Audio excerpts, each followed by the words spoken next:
बिस्मिल्लाहिर्रहमानिर्रहीम। आज का टॉपिक है Avogadro's number. Avogadro's number is the number of atoms, molecules and ions in 1 gram atom of an element, 1 gram molecule of a compound and 1 gram ion of a substance respectively. Avogadro's number एक number है 6.02 into 10 power 23। ये value असल में बहुत बड़ी है कि यहाँ पे एक्सपोनेंशियल नोटेशन में लिखी हुई है। अगर मैं आपको स्टैंडर्ड फॉर्म में लिख के दिखाऊं तो देखें ये कितनी बड़ी है, क्योंकि इस कॉन्सेप्ट को बताने की शुरुआत एक इटालियन साइंटिस्ट था एमिलियो एवोगैड्रो, उसने की थी। लेकिन ये एग्जैक्ट वैल्यू उसने डिस्कवर नहीं की थी, ये 6.02 इंटू 10 पावर 23। इस वैल्यू को डिस्कवर करने में और साइंसदानों का हाथ है, लेकिन क्योंकि इस कॉन्सेप्ट को बताने की शुरुआत एवोगैड्रो ने की थी, इसलिए इस नंबर को उसके ऑनर में नाम रखा गया एवोगैड्रोस नंबर। किसी भी चीज़ के एक मोल के अंदर एवोगैड्रोस नंबर के इक्वल पार्टिकल्स मौजूद होते हैं। वो चीज़ भले जो भी हो, भले वो एलिमेंट हो, भले वो मॉलिक्यूल हो, भले वो कोई आयनिक कंपाउंड हो। अगर मेरे पास 1 मोल एलिमेंट है, जैसे 1 मोल हाइड्रोजन है, तो मैं कहूँगी इसके अंदर एवोगैड्रोस नंबर के इक्वल हाइड्रोजन के एटम्स मौजूद हैं। मेरे पास है 1 मोल कार्बन, इसके अंदर एवोगैड्रोस नंबर के इक्वल कार्बन एटम्स मौजूद हैं। मेरे पास है 1 मोल ऑफ सोडियम, इसके अंदर एवोगैड्रोस नंबर के इक्वल सोडियम एटम्स मौजूद हैं।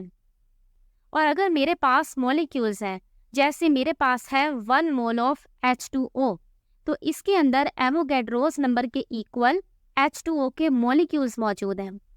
CO2 है, इसके भी एक मोल के अंदर 6.02 इंटू 10 पावर 23 CO2 के मॉलिक्यूल्स मौजूद होंगे। अगर मॉलिक्यूल है तो हम कहेंगे कि एवोगैड्रोस नंबर के इक्वल मॉलिक्यूल्स मौजूद हैं एक मोल के अंदर। और अगर हमने कोई एटम लिया हुआ है, कोई एलिमेंट लिया हुआ है, तो हम कहेंगे कि एवोगैड्रोस नंबर के इक्वल इसके अंदर एटम मौजूद हैं। किताब में देखें, हाइड्रोजन का मैस लिखा हुआ है और लिखा हुआ है कि ये हाइड्रोजन का 1 मोल है और इसके अंदर एवोगैड्रोस नंबर के इक्वल हाइड्रोजन के एटम्स हैं। सोडियम का मैस लिखा हुआ है 23 और लिखा हुआ है कि ये सोडियम का 1 मोल है और इसके अंदर एवोगैड्रोस नंबर के इक्वल सोडियम के एटम्स मौजूद हैं। वैसे ही यूरेनियम का भी लिखा है। This number 6.02 into 10 power 23 is the number of atoms in 1 mole of an element. It is interesting to know that different masses of elements have the same number of atoms. ये बात बहुत interesting है कि जो भी particles आपके पास मौजूद हैं, अगर उनके मोल्स बराबर हैं तो उनके अंदर नंबर ऑफ पार्टिकल्स भी बराबर होंगे। जैसे देखें, हाइड्रोजन के 1 मोल का मैस है 1 ग्राम और यूरेनियम, इसके 1 मोल का मैस होता है 238 ग्राम। देखिए इन दोनों के मैसेस में कितना ज़्यादा फ़र्क है, लेकिन उसके बावजूद इन दोनों के अंदर 6.02 इंटू 10 पावर 23 एटम्स मौजूद हैं, क्योंकि पार्टिकल्स नंबर ऑफ मोल्स पे डिपेंड करते हैं, मैस पे डिपेंड नहीं करते। ये जो आगे 3 लाइंस लिखी हुई हैं, इनको लिखने का मकसद है कि अगर आपके पास एग्ज़ाम में कोई ट्रिकी MCQs आ जाएं तो आप उनको कैसे सॉल्व कर सकते हैं। तो ये मैं आपको समझाती हूँ। उन्होंने हमें 2 एटम्स को आपस में कंपेयर करके दिखाया है, हाइड्रोजन और सोडियम को, कार्बन को और मैग्नीशियम को। देखिए, हमें ये तो पता ही है कि अगर मोल सेम होंगे तो नंबर ऑफ पार्टिकल्स सेम होंगे, लेकिन यहाँ मोल्स नहीं, हम मैस के हवाले से देखते हैं। हाइड्रोजन का मैस होता है 1 ग्राम और सोडियम का मैस होता है 23 ग्राम। अगर हमारे पास कुछ अमाउंट है हाइड्रोजन की और कुछ अमाउंट है सोडियम की, तो अगर हम ये चाहते हैं कि इन दोनों अमाउंट्स में नंबर ऑफ पार्टिकल्स सेम हों, तो उसके लिए ज़रूरी है कि हमारे पास जितना हाइड्रोजन है उससे 23 टाइम्स ग्रेटर होना चाहिए सोडियम। अगर हाइड्रोजन 1 ग्राम है तो सोडियम होना चाहिए 23 ग्राम। अगर हाइड्रोजन है 2 ग्राम तो सोडियम होना चाहिए 46 ग्राम। अगर हम 23 को 2 से मल्टीप्लाई करें तो आंसर 46 आता है। अगली एग्जाम्पल से ज़्यादा अच्छे से समझ आएगा। देखिए, कार्बन का मैस होता है 12 ग्राम और मैग्नीशियम का होता है 24 ग्राम, यानी कार्बन का डबल मैग्नीशियम का मैस है। 12 2 सा 24 ही होता है ना। तो हम यूँ कह सकते हैं ना कि मैग्नीशियम का मैस कार्बन से अगर डबल होगा तभी उन दोनों के अंदर नंबर ऑफ पार्टिकल्स सेम होंगे। जैसे अगर मेरे पास कार्बन है 5 ग्राम तो मैं कहूँगी मैग्नीशियम होना चाहिए लाजमी 10 ग्राम, तभी नंबर ऑफ पार्टिकल्स सेम होंगे।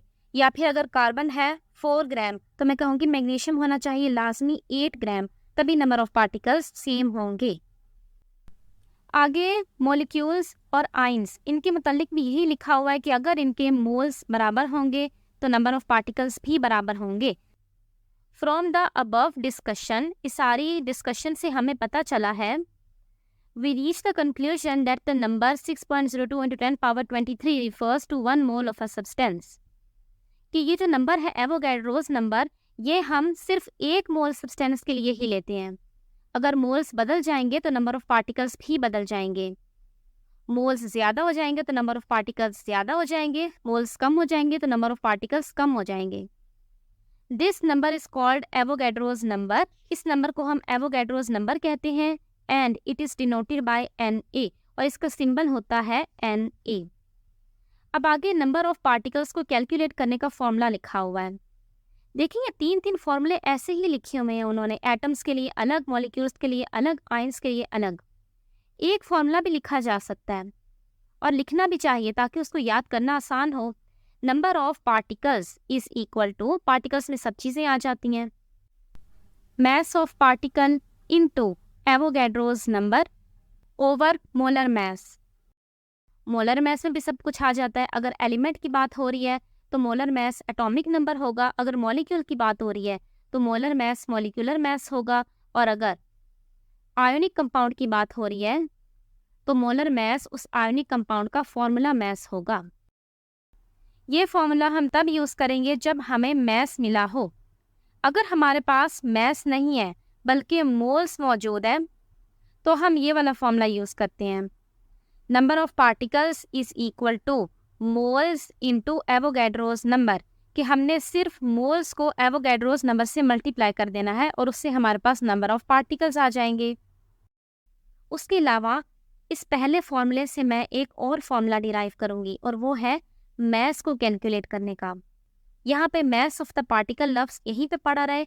देखिए इसके नीचे मोलर मैस है डिवाइड में, इज इक्वल टू के दूसरी साइड पे जाके हो जाएगा मल्टीप्लाई, और यहाँ पे एवोगैड्रोस नंबर है मल्टीप्लाई, इज इक्वल टू के दूसरी साइड पे हो जाएगा डिवाइड। तो नया फॉर्मूला बन गया, mass of the particle is equal to number of particles into molar mass over Avogadro's number. तो ये 3 अहम फॉर्मूलाज हैं हमारे पास जो नंबर ऑफ पार्टिकल्स के साथ रिलेट करते हैं। In 18 gram of water, there are 6.02 into 10 power 23 molecules of H2O, 2 into 6.02 into 10 power 23 atoms of hydrogen and 6.02 into 10 power 23 atoms of oxygen। अब ये उन्होंने हमें ब्रेक करके दिखाया है। मेरे पास है वाटर का 1 मोल, 1 मोल का मैस होता है 18 ग्राम। इसके अंदर एवोगैड्रोस नंबर के इक्वल H2O के मॉलिक्यूल्स मौजूद है। अगर हम इसके अंदर एटम्स देखना चाहते हैं तो देखें इसके अंदर हाइड्रोजन की एटम है 2, तो हम एवोगैड्रोस नंबर को 2 से मल्टीप्लाई कर देंगे तो हमारे पास हाइड्रोजन के एटम्स आ जाएंगे। और ऑक्सीजन का इसके अंदर 1 ही एटम है तो हम कहेंगे कि इसके अंदर एवोगैड्रोस नंबर के इक्वल ऑक्सीजन के एटम्स मौजूद हैं।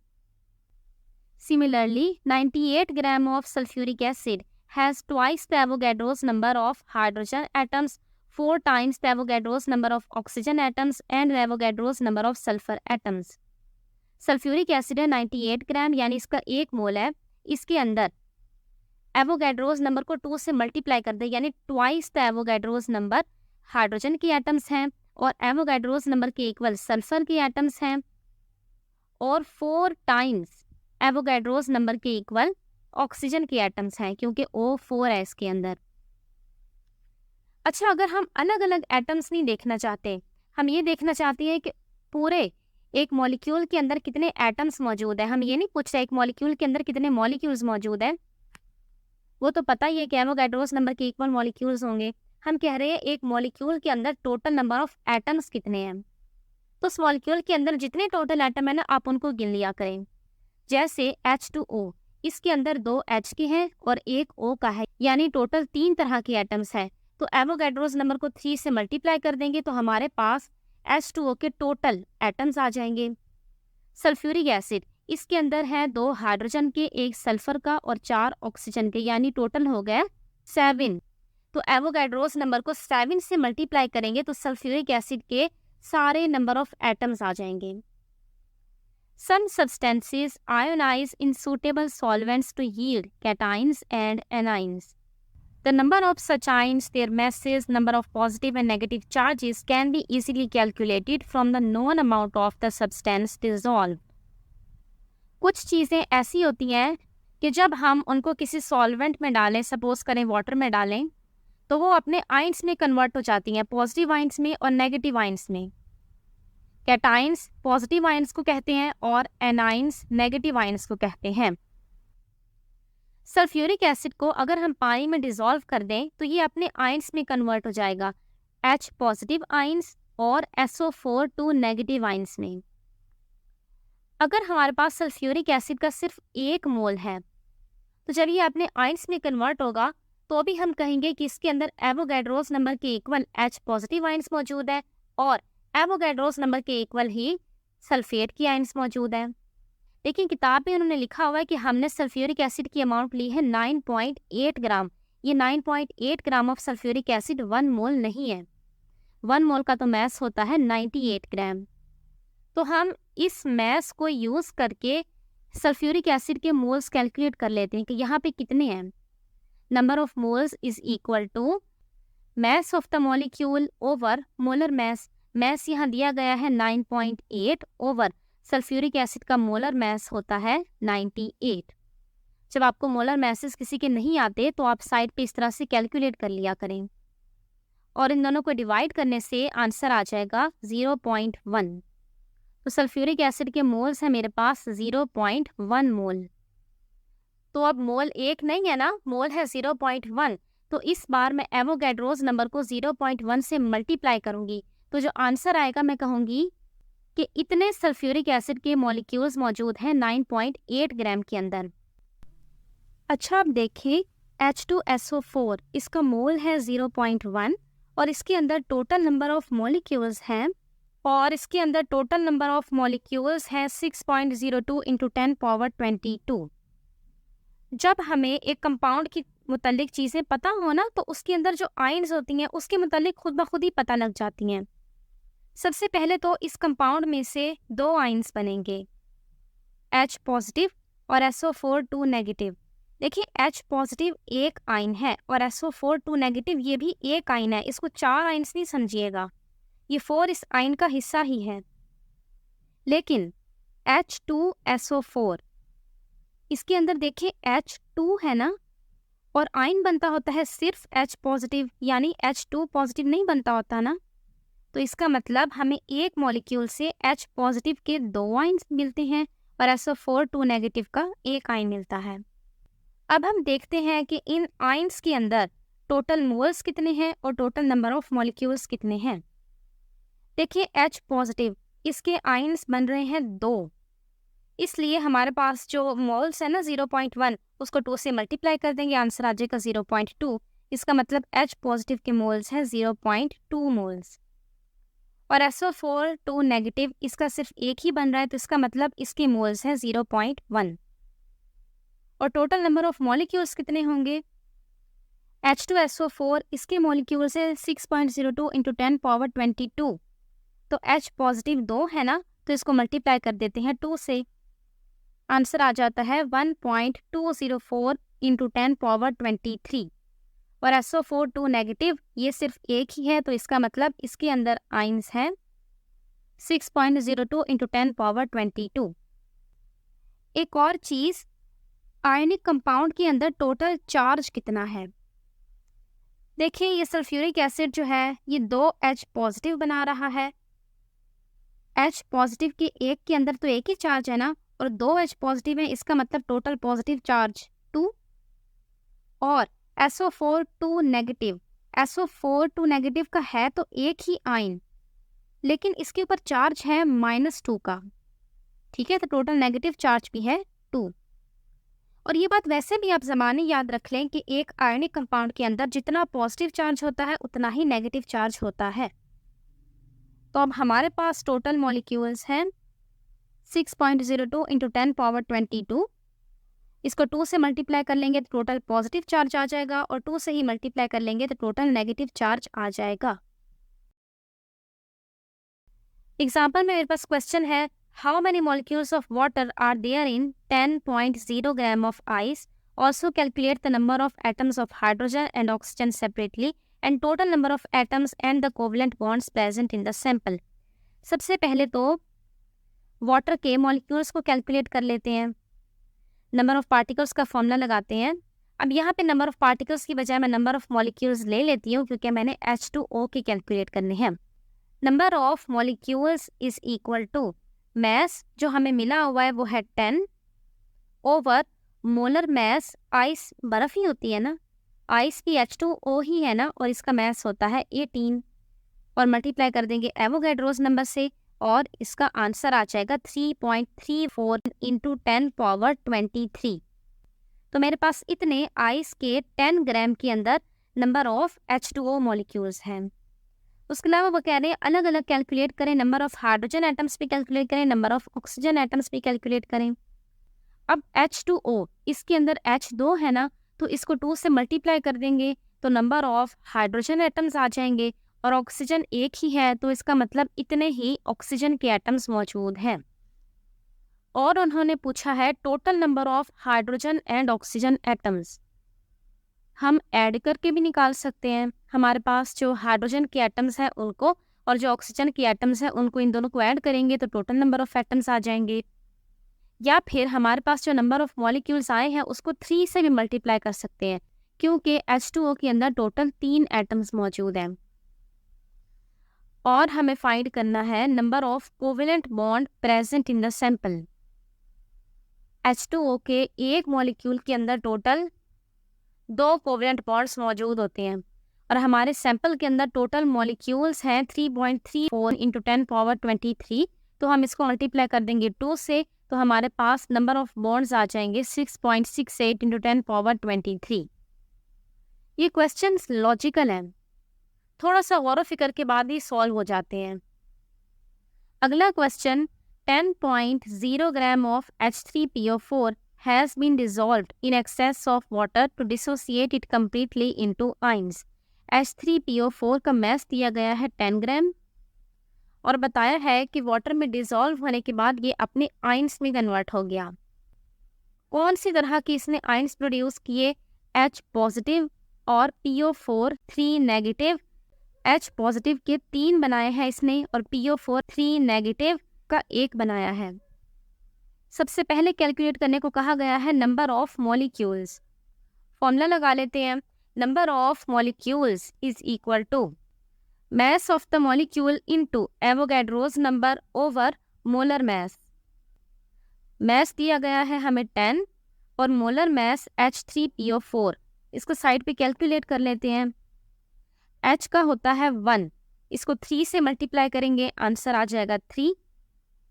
फॉस्फोरस का पीरियोडिक टेबल में mass है 30.9, राउंड ऑफ करने से बन जाएगा 31 और इसका सिर्फ एक ही एटम है तो 1 से मल्टीप्लाई कर देते हैं।